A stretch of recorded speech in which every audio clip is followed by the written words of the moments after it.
Hi, this is Debbie from Organic Oasis. We're here in California, Northern California, Zone 9B, and today is a lovely fall day. It's 72 degrees, and we have a light breeze, and it's so refreshing. We did have last week, we had about 8 days straight of over 100-degree temperatures up to 106. Luckily, Tim and I were out of town, but our plants, our fall garden that we had started, struggled a little bit.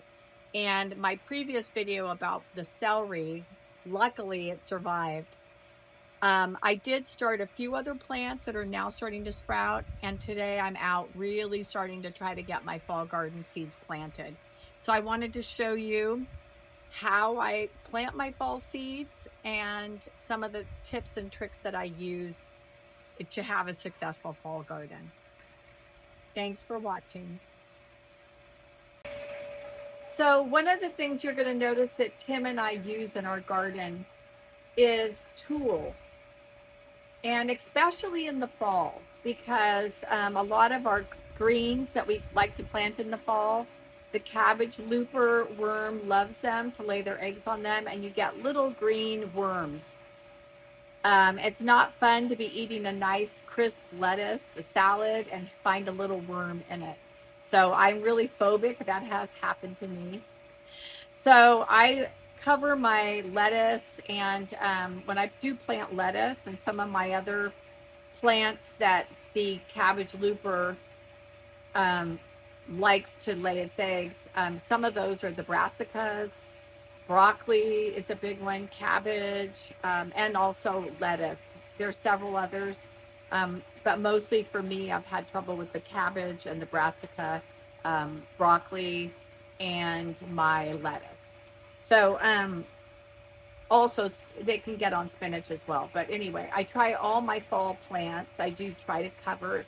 This is tulle, and literally I go to the fabric store and I pay about 99 cents a yard for this stuff.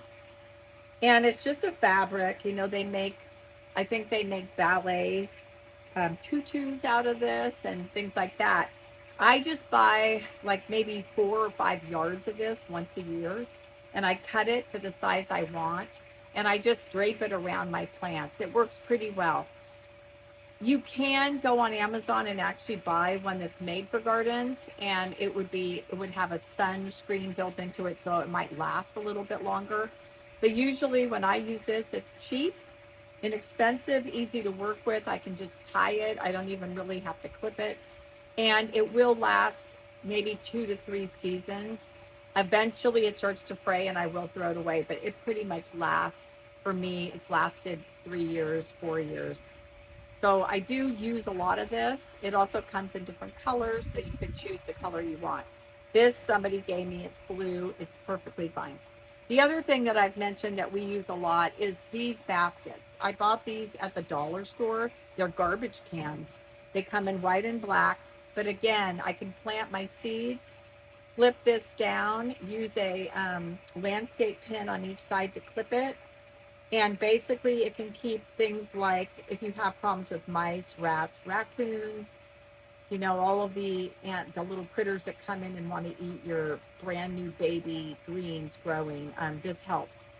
A few years ago, we had a major problem with rats going after our brassicas. They were just having a field day with them. I put a blink camera out and caught like 6 of them, all eating the brassica at night. So this helps. Of course, when the plant gets bigger, you have to either make something bigger to protect them. Maybe you're going to set traps. I mean, that's a personal decision, and I won't get into that right now, but this is a big help. The rats cannot get through this. They have never gotten through as long as I've been using it. Also, these tend to keep out, I don't know if this is true, but people have told me that mice and creatures like that are afraid of this stuff because they're afraid they're going to get their nails caught in it. So when this is around your plant, they pretty much keep away. So anyway, so that's another trick that I wanted to share with you. Here I have my arugula that's growing. The critters don't tend to like it. It's growing out of the basket, but it's bitter and they don't tend to love it, so they've left it alone. In this basket, I have my beets are starting to sprout. Here I have dill starting to sprout, and over here I have more beets. Today I planted 4 cabbages in these bags, and as you can see, I really covered them with the tool. I just cut 4 pieces, wrapped it around, and this will pretty much, well, basically it will keep out the cabbage looper from getting the cabbage looper eggs on these plants as they get bigger. Of course, when the plant gets really big, I can just keep wrapping bigger pieces of this around. I can take this off. So that's what I plan to do this year, and that way I can eat my yummy green vegetables without worrying about finding a green worm. And believe me, the worms really camouflage well. And even if you do a salt soak or a vinegar soak, I've still actually found some little worms that kind of made it through the system. So I think it's worth using something like this to prevent having that issue. This row here, I'm going to go ahead and make it my carrot row, and I'm going to be planting a variety of carrots in each of these bags today. I'm going to start off with this first bag. I'm planting some short and sweet carrots, and it says on the back that you can plant 12 plants per 12-inch container. Most of my bags, especially my 7-gallon ones, are just about 12 inches by 12-inch diameter. So I'm going to go ahead and just consider this a square foot. And so when I planted my bags, most of the time they're either going to be a square foot or 2 square feet per bag. So if you were to look online, they would say you could plant up to 16 carrots in a square foot. I'm going to go ahead and plant. I'm just going to sprinkle them around, and then later I'm going to go back and thin them to 3 inches apart. So I'm going to go ahead and use a little bit more than they recommend, but it's really hard. As you can see, when you look at the carrot seeds, they are like so tiny that it's really hard to separate them. So I'm just going to do the sprinkle method, sprinkle them on, and then later go back and thin them. Okay. Have my seeds here. I poured a little bit in my hand. As you can see, they're really tiny. The wind is blowing too, so I may be in trouble.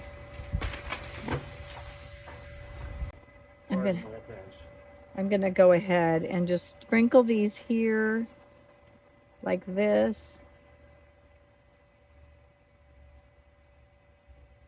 And then later I will thin them out. I'm just going to do them in a circle. And I don't want to cover them with my straw too much because carrots are very delicate and they can't come up through that. I am going to make sure my drip is turned on. Okay. So now I will just put this basket over here and pop in and use 2 of the landscape pins. These landscape pins are quite expensive. I found them cheaper on Amazon. I will link them below. And they do rust out. So like this one, it broke. So they don't last forever and they can be quite expensive.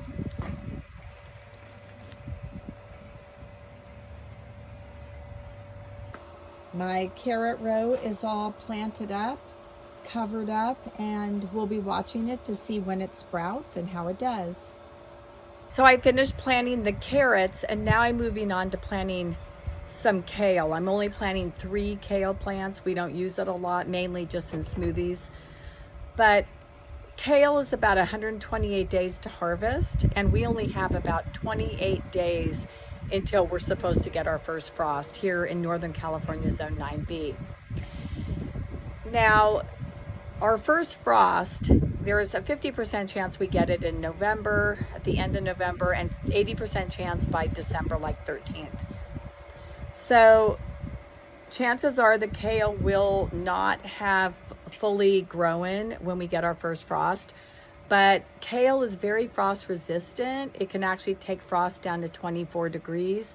And here in California, our frosts are very light. We probably don't get any lower than 32, maybe 31 at the lowest. So I'm gonna go ahead and plant the kale and just overwinter it. If I think I'm getting a big frost, I will just go and I will put a frost cover over them. But I'm gonna go ahead and plant 3 of the kale plants. I don't think it'll be a problem in Northern California. Even if you're living in a place where you get a really hard snow, people do overwinter their kale, and you can put a row cover on them and they'll be fine. Their flavor actually sweetens up when the weather gets really cold.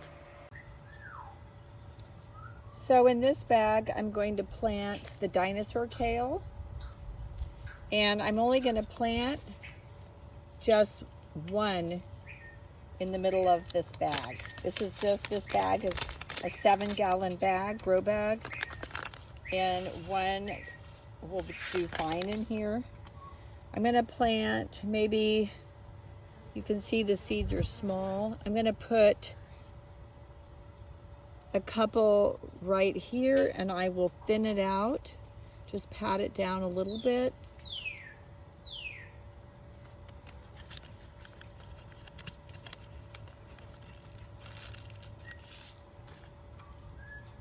I'm going to go ahead and put this over here.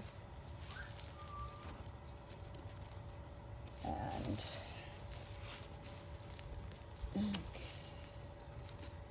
there we go.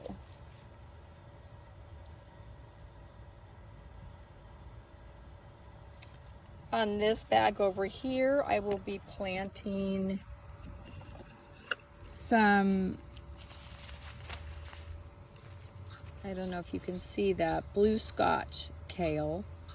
And in the next bag, I will be planting some red Russian kale.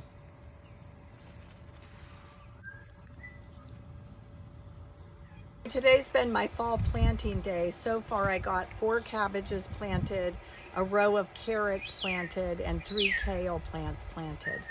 And now I'm moving on to my leeks, which I'll be doing these 2, the King Richard and the Carenton.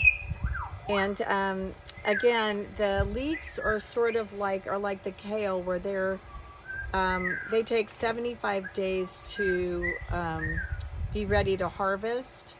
However, we're going to be getting a light frost probably in about 30 days. But here in California in Zone 9B, we actually get such light frosts that a lot of these frost tolerant vegetables we can plant, and they make it through the light frost. If we get a heavier frost, we just put a row cover over it, and they do fine. So I'm going to go ahead and just plant one big, it's a 20-gallon bag. I'm going to go ahead and plant these. I'll be putting 18 of these in, 9 of each. This bag has a lot of nasturtium seeds in them. I planted nasturtiums in here and they dropped the seeds. So I'm just going to push them down in the soil and let them stay in here. They will pop up in the spring, which will be really cool. But I just keep them in here. Now, these seeds, the leek seeds, are also very tiny.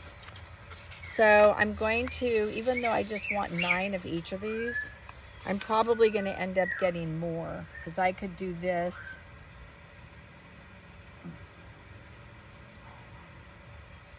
And I'm going to end up with more than I want. So I think I'll just do the sprinkle method, where I'll just put a few around like this. And then I will thin them later on when they sprout. Okay.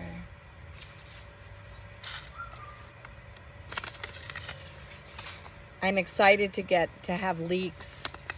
They're very expensive in the grocery store, and I have a couple soups, especially some butternut squash soup that I need leeks. And so this will be great. I'm kind of mixing the seeds up, but once they sprout, we'll know which one is which by the looks of them. They do look quite different. One is a lot darker green. One is a wild leek. So they're easy to tell apart. I'm gonna sprinkle a few more of these down here.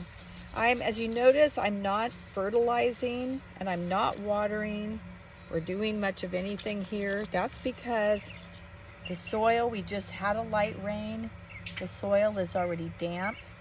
I have irrigation in here, which I've got turned on to go on every day. And the bag is plenty fertilized. I have compost, we put compost in. And when we pulled the plants out that were previously in here, we added a scoop of organic fertilizer and some of our compost. So this has plenty of nutrients in it, and I have the irrigation to water it. So when I finish making this video, I'm going to turn the irrigation on. So that's that. So the rats and the critters that we get in our yard here in Northern California, they don't like onions. They pretty much, as you can see, these chives over here, they're beautiful chives. Nothing really gets on them or does much with them because they're onions and their flavor, I guess, isn't one of the rats don't love the onion flavor or the squirrels or the birds. So it's, we don't have to protect them too much. I am putting on some more tulle over this, so just to keep my dogs from digging up the seeds or keeping anything going after the seeds I just planted. But as far as the plant itself, once it matures, nothing much bothers it. So that's the fun thing about onions, is you don't have to worry about all the animals trying to get to it to eat it.